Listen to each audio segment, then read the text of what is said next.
This presentation contains content that may be disturbing or difficult to view for some individuals.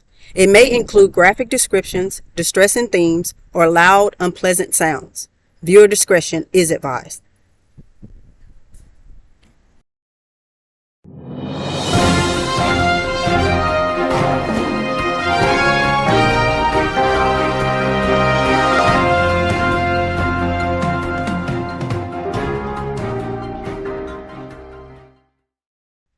From police officers, badge safety systems, camera recognition, and keyless entry, join us as we explore safety and security within our schools and the legislation and real-life events that influence it all.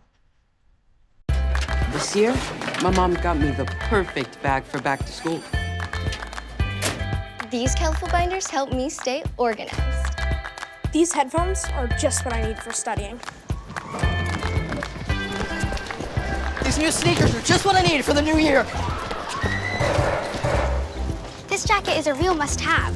My parents got me the skateboard I wanted. It's pretty cool. These scissors really come in handy in art class. These colored pencils, too. These new socks, they can be a real lifesaver.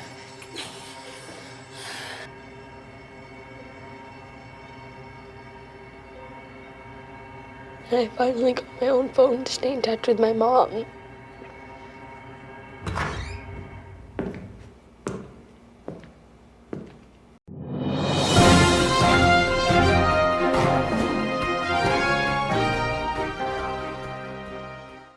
School shootings are terrifying, reigniting polarizing debates about gun rights and school safety.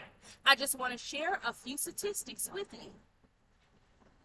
There have been 212 school shootings since 2018.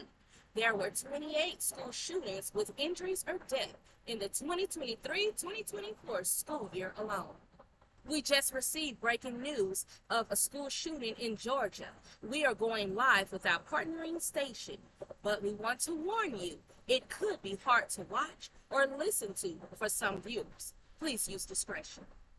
And here's what we know so far. It happened this afternoon at a high school in Barrow County. It's about 40 miles northeast of Atlanta. 2 students and 2 teachers were killed.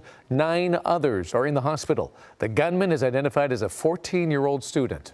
And Eyewitness News reporter Jory Rand joining us live from the newsroom with a look at how this unfolded and reaction from rattled students who feared for their lives. Jory. Colleen, David, it's a situation children should never find themselves in. Our national shame strikes again. More children slaughtered at their own school.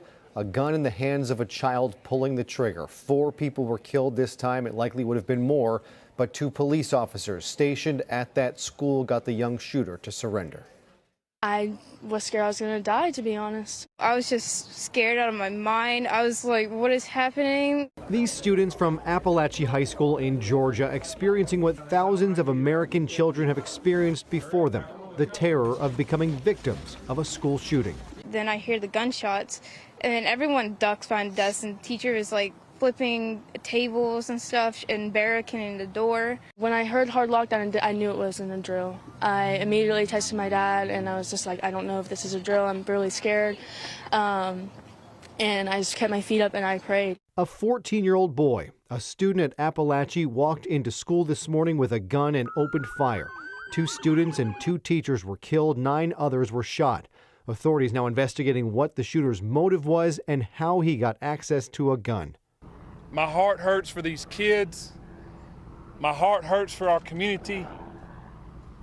But I want to make it very clear that hate will not prevail in this county.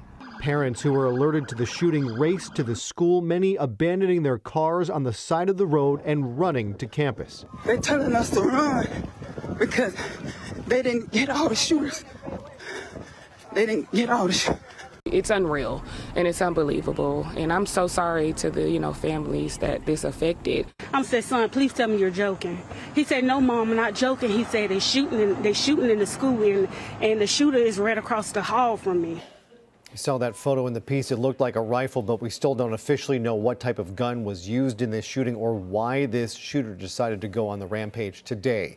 President Biden was briefed on this shooting, and both Vice President Harris and former President Donald Trump speaking out today about the lives lost. So what are schools doing to keep their school community safe? Many districts have turned to a formula that is a perfect marriage between technology, social emotional learning, and providing mental wellness support for students and staff. Whether there's an emergency on a school campus, be it a dangerous person with a weapon or a child injured in PE class, school officials say it's important to get help to the right location and to get it there quickly. The technology you're about to see is designed to do just that. They press it 3 times, and then it sets off an alert. With just a few clicks of a button on a badge worn around their necks, school employees can immediately summon coworkers for help during routine emergencies such as medical issues or fights, as this promotional video shows. A few more clicks activate flashing lights and sirens, putting the school in lockdown. More importantly, those extra clicks automatically dispatch law enforcement to the school while displaying the employee's precise location on a map. It is of great benefit because it allows for an immediate response and it takes away any kind of delay. Lake County school officials have just agreed to purchase the crisis alert system from a company called Centegix. District leaders hope to have it up and running in all Lake County schools, including Tavares High, by early next year.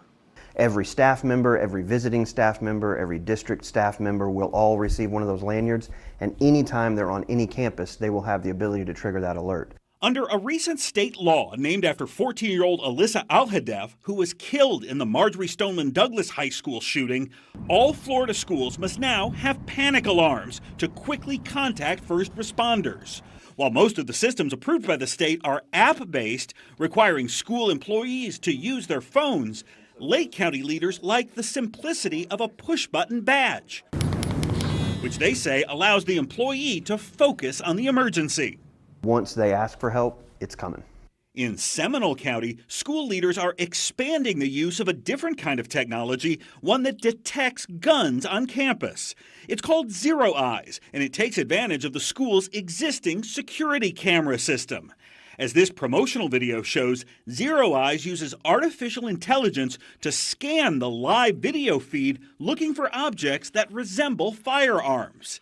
If the computer detects a possible gun, the image is sent to Zero Eyes headquarters in Philadelphia, where former military and law enforcement officers verify whether it is a weapon. That image of the shooter is going to allow first responders to know where to go, who they're looking for, and exactly when that person was at that exact location. Within 3 to 5 seconds, law enforcement can get that alert, get to the location of that shooter, and potentially stop that shooter from squeezing the trigger.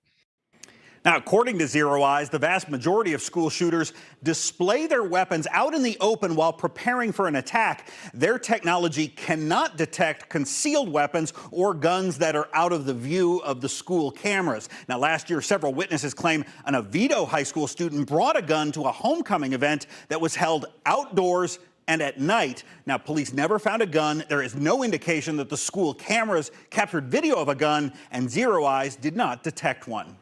Happening within our schools, it has the nation wondering what policymakers are doing to address these concerns. The legislation session has just closed for this term. We have an update on policies that will be implemented for all school districts. Your local school district may have additional safety protocols to strengthen these legislative guidelines. Students head back to the classroom in just weeks. Along with books and backpacks, they bring renewed concerns about safety. That's often left to individual school districts, but there is some federal money to help. After the massacre this spring at an elementary school in Uvalde, Texas, Congress passed the bipartisan Safer Communities Act. The gun provisions in that bill are one part of the issue, but let's take a look at the security piece. That law funds billions for new mental health and safety measures in schools, an expansion of current federal funding. In December, the Department of Justice awarded nearly $126 million in security grants to schools. That included money for violence prevention training in 29 states. But overall, that money went to just a few dozen of the nation's 13,000 school districts. So how are schools tackling this, and what is working? To learn more, I'm joined by Lori Alhadeff, who founded Make Our Schools Safe after her daughter was killed in the 2018 Parkland school shooting, and Amy Klinger from the Educators School Safety Network. Lori and Amy, thank you so much for joining us for this important conversation. Lori, I want to start with you. Your state, Florida, has a law now named after your daughter, Alyssa's Law, that would provide panic buttons to teachers. But you're also focused on mental health as a key part of the safety needed. What do you think is needed there, and what is working so far in that area? So we passed the Marjorie Stoneman Douglas Act and Alyssa's Law. And Alyssa's Law is panic buttons in school. So if there is a life-threatening emergency situation, we want to empower our teachers to push a button on the phone or something they wear around their neck. And it's directly linked to law enforcement, geofence the area so they can get on the scene as quickly as possible. So we believe that in that life-threatening emergency, time equals life, and to get help there as quickly as possible will save lives. And of course, mental health is a huge part of the conversation, especially after COVID. We really need to provide services for our students to be able to get the help that they need. Is that a case of looking at the trauma on students who may be worried about violence, or what about mental health in terms of dealing with students who may become violent? So we definitely want to be very proactive about making sure that students know how to access their mental health services. Here in Broward County, we have a Talk app on every student computer, so they can be able to access that information if they need help, and that we will then provide that help for every student. Also, see something, say something. It's so important that students be able to reach out for help as themselves or anonymously. We had someone that wanted to commit suicide and told me, and I was able to report it through the app, and they were able to find that person and get them the help before they committed suicide.